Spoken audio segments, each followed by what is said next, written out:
تلفح وجوههم النار وهم فيها كالحون.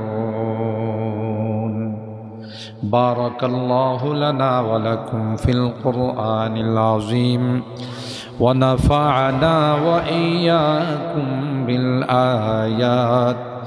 بالآيات والذكر الحكيم. صدق الله العظيم وصدق رسوله النبي الكريم ونحن على ذلك لمن الشاهدين والشاكرين والحمد لله رب العالمين. محبت সাথে দুরূদ শরীফ।